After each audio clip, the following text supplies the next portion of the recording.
1997년 제임스 카메론의 영화 타이타닉이 개봉했어요. 전세계 극장에서 흘린 눈물이 대서양을 이루고 대한민국도 눈물로 한강 수위가 올라갔다는 카더라가 있어요. 잭 there's a boat. 안구건조증 환자도 눈이 촉촉해졌다는 전설의 장면. 저는 오열하다 못해 극장에서 반쯤 실려나갔는데요. 영화가 세계적으로 메가히트를 치면서 타이타닉은 단숨에 가장 유명한 침몰선이 되었죠. 타이타닉이 침몰한 지 110년이 넘었지만 여전히 타이타닉 관련 유물은 경매에서 인기가 높아요. 그중 세계적인 관심을 받은 유물이 뭔지 아시나요? 바로 타이타닉의 마지막 만찬을 기록한 메뉴판이에요. 당시 타이타닉에서 제공한 음식이 너무 맛있어서 승객 일부가 메뉴판을 챙겼고 참사 이후 경매에서 공개되었죠. 여기 화이트 스타라인의 빨간 깃발 로고와 날짜가 보여요. 1912년 4월 14일 바로 타이타닉이 빙산에 충돌했던 날이죠. 또 다른 특이점은 3등석과 1등석의 메뉴 구성이 놀랍게도 정말 이렇게까지 싶을 정도로 차이가 크다는 점이에요. 아니 3등석 사람들은 저녁을 안 줬다는 게 믿기시나요? 이번 영상에서는 타이타닉 마지막 날 3등석과 1등석 승객들이 무엇을 먹었는지 그리고 그 안에 숨겨진 불편한 계급 사회를 살펴볼게요. 서민 인생 과몰입 주의하세요. 이름처럼 한때 세계에서 가장 거대한 배로 불린 타이타닉은 총 길이 269.06m로 길이 73m짜리 초대형 네발 항공기 에어버스 A380을 3대 반 정도 붙여놓은 길이와 비슷했어요. 이 어마어마한 배에는 2240명의 승객과 승무원이 있었고 그 중에는 113명의 요리사, 15명의 1급 조리사, 12명의 파티시에, 6명의 제빵사, 5명의 정육 담당, 5명의 부주방장이 포함되었으며 고기 75,000파운드, 신선한 생선 11,000파운드, 감자 40톤, 달걀 40,000개, 사과 36,000개, 설탕 10,001파운드, 밀가루 250배럴, 우유 1,500갤런, 에일 15,000병 등이 실려 있었어요. 그리고 매일 6,000끼니 이상의 음식이 준비되었죠. 타이타닉의 승객은 3등석, 2등석, 1등석으로 총 3개의 클래스로 나뉘어져 있었어요. 영화에서 남자 주인공이었던 잭은 3등석, 여자 주인공이었던 로즈는 1등석 승객이었죠. 두 사람이 머무는 객실 차이도 컸지만 제공된 식사는 더욱 차이가 컸어요. 엄마가 세상에서 제일 치사한 게 먹는 걸로 차별하는 거였는데 지금부터 극적인 대조를 보여주는 두 사람의 식사를 알아볼게요. 먼저 잭이 생활하는 3등석이에요. 영화 타이타닉을 보신 분들은 아시겠지만 주인공 잭은 도박판에서 이 3등석 티켓을 따내죠. 당시 3등석 티켓 값은 7파운드였다고 해요. 오늘날의 물가 상승률로 따지면 850파운드 정도죠. 다른 배였다면 이 금액으로 2등석 티켓을 구매하고도 남았지만 타이타닉에서는 어림도 없었어요. 700명의 승객들은 좁은 객실에서 2층 침대를 사용했고 단 2개의 욕조를 공용으로 사용했어요. 7명이 2개를 사용해도 불편한데 700명이요? 그렇다면 왁스를 바른 듯한 잭의 머리 스타일은...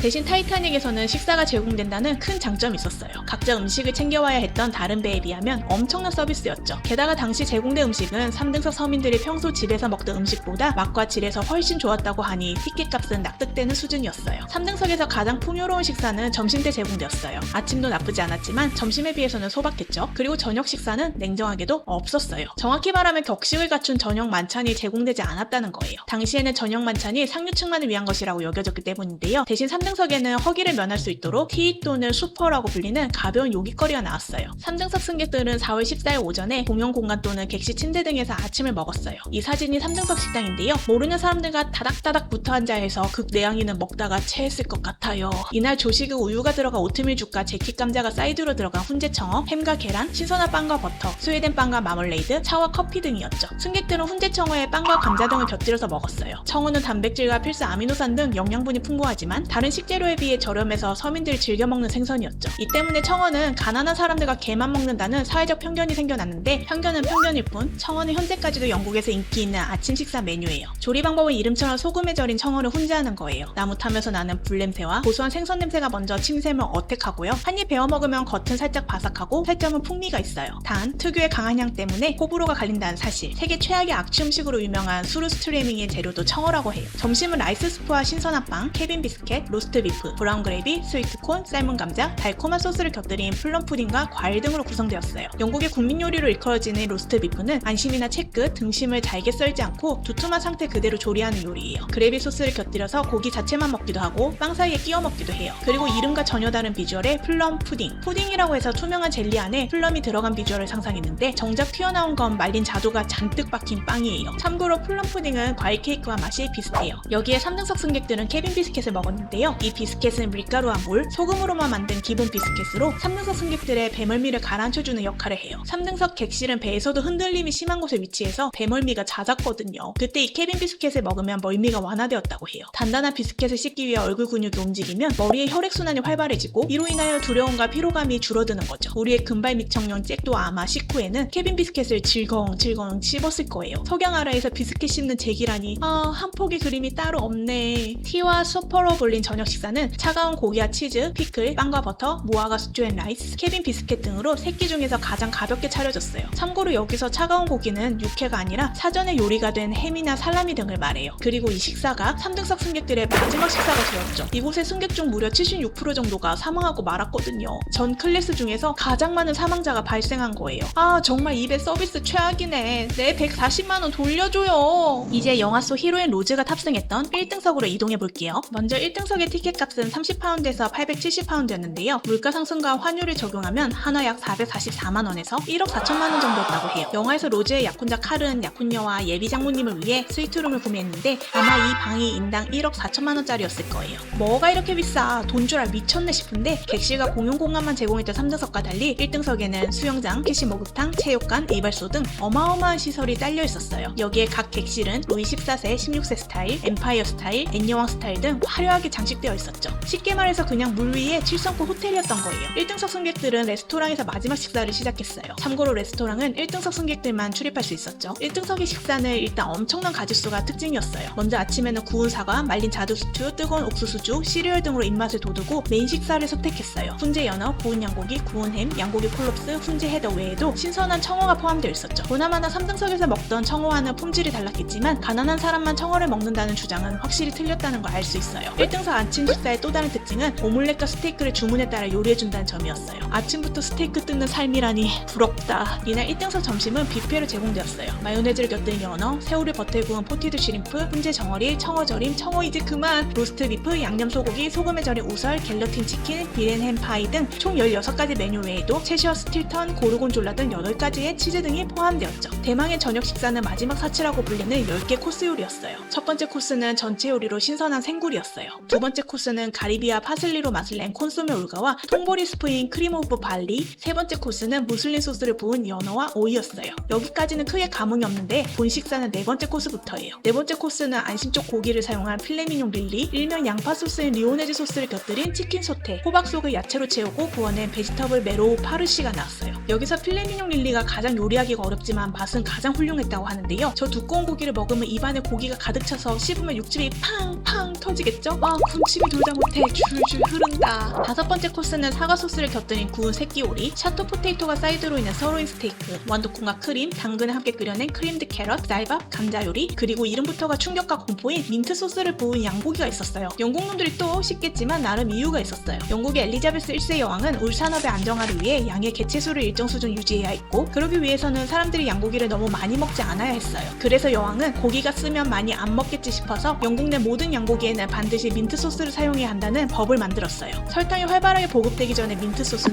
오지게 썼거든요. 그나저나 국가가 강제하는 민트 맛이라니 민초파들은 좋겠다. 다음으로 여섯 번째 코스는 펀치 로메인이라는 칵테일이었어요. 코스 요리에 음료가 단독으로 등장한 이유는 20세기 초의 인기 셰프였던 오기스트 에스코피에가 발명한 칵테일이었기 때문인데요. 계란 흰자와 럼, 와인, 시럽, 레몬 등을 섞어서 만든 칵테일은 굉장히 신선하고 상큼한 맛이 특징이었어요. 고기 요리를 먹은 뒤에 남은 느끼함을 싹 내려주기에 충분했죠. 고기 먹고 아이스 아메리카노 좀 마셔보신 분들은 감이 딱 오시죠? 이렇게 느끼함을 잡아주고는 일곱 번째 코스에서는 구운 새끼 비둘기 요리를 먹었어요. 와, 소개하면서 배가 터질 것 같은데 아직 코스가 4개나 더 남았어요. 여덟 번째 코스는 기름에 식초나 레몬즙을 섞어 만든 비네그레트 소스와 차가운 아스파라거스, 아홉 번째 코스는 푸아그라로 만든 파테와 샐러리였어요. 파테 데 푸아그라는 1779년 프랑스 요리사 장 요셰프 클라우스가 개발해서 대중화시킨 음식이에요. 루이 16세는 파테 데 푸아그라를 먹고 너무 감동받은 나머지 클라우스에게 권총 20개를 하사했다고 전해지는데요. 맛은 간 특유의 냄새가 있어서 호불호가 갈리는데 단맛이 강한 과일과 먹으면 호불호 강한 냄새는 옅어지고 고소한 맛이 배가 된다고 해요. 실제로 10번째 코스는 과일과 디저트류로 사과와 견과류 등으로 만든 왈도프 푸딩, 복숭아를 넣은 연초록 젤리 샤르트레즈, 바닐라 크림을 넣고 초콜릿을 씌운 길쭉한 케이크 에클레어, 프렌치 아이스크림 등이 서빙되었어요. 이때 각 식사마다 어울리는 와인이 제공되었고, 이 엄청난 식사가 끝난 후에는 양주와 시가로 식후땡 시간을 가졌어요. 울렁대는 조타시 밑에서 케빈 비스켓을 씹는 잭과 달리 로즈의 삶은 그야말로 사치와 향락의 끝판이었죠. 하지만 얘네들은 저녁 식사 시간에 밥은 안 먹고 배 여기저기를 쏘다니면서 사랑을 먹고 있었어요. 그 유명한 로즈의 누드와 씬과 두 사람의 자동차 씬이 이때쯤이었어요. 그러니 누군가 사랑에 밥 먹여주냐고 묻거든 고개를 들고 잭과 로즈를 보세요. 사랑 앞에서는 10개 코스 요리도 얄짤 없으니까요. 타이타닉에서 마지막 저녁 식사는 오후 8시 15분쯤에 끝이 났어요. 그로부터 약 3시간 30분 뒤인 11시 40분경에 타이타닉은 빙하와 충돌하면서 끔찍한 비극을 맞이했죠. 보통 죽으면 평등하다지만 타이타닉의 사례를 자리를 보면 꼭 그렇지만 않은 것 같아요. 3등석 승객의 76%가 사망했을 때 1등석 승객은 약 39%가 사망했거든요. 이유는 여러 가지가 있었는데요. 먼저 3등석의 탈출 안내가 늦게 전달되었고 그마저도 3등석 승객 대다수가 외국인이라서 영어로 된 안내를 제대로 이해하지 못했어요. 겨우 갑판으로 올라왔어도 구명보트에 타기는 쉽지 않았어요. 3등석과 가까운 구역에는 구명보트가 전혀 없었거든요. 구명보트는 1등석과 2등석 쪽에 있었고 그마저도 배의 규정상 상류층이 먼저 탑승할 수 있었어요. 그렇지 않아도 구명보트 수가 모자라서 승객의 반도 겨우 태울 수 있는데 3등석 승객들에게까지 돌아갈 자리가 충분하진 않았을 거예요. 결국 삶의 계급이 죽음에도 계급을 나눴어요. 지금 현대사회도 별반 다르지 않아서 서민은 웁니다. 그렇다면 타이타닉 승객들의 식사를 책임지고 이번 영상에 콘텐츠를 제공해준 요리사들은 어떻게 되었을까요? 안타깝게도 요리사 대부분이 타이타닉에서 사망했어요. 빙산에 충돌한 뒤에도 담당자 대부분이 무슨 일인지 알지 못해서 요리사들을 숙소에서 머무르게 했거든요. 마냥 대기하고 있던 요리사들은 물이 차오르던 시점에 탈출하려고 했는데 이미 구조보트에는 요리사들을 위한 자리가 없었어요. 하지만 수석 제빵사 찰스 조기는 달랐죠. 탈 운명이었던 찰스를 막을 수 있는 것은 아무것도 없었어요. 영화 후반부에 침몰하는 배 후미에 매달렸던 프링글스 수염 아저씨가 바로 찰스 조긴이에요. 그가 생존할 수 있었던 이유는 위스키에 취해 있었기 때문인데요. 술 기운으로 패닉에 빠지지 않아서 침착하게 상황을 대처할 수 있었다고 해요. 범에게 물려가도 정신만 바짝 차리면 살 수 있다더니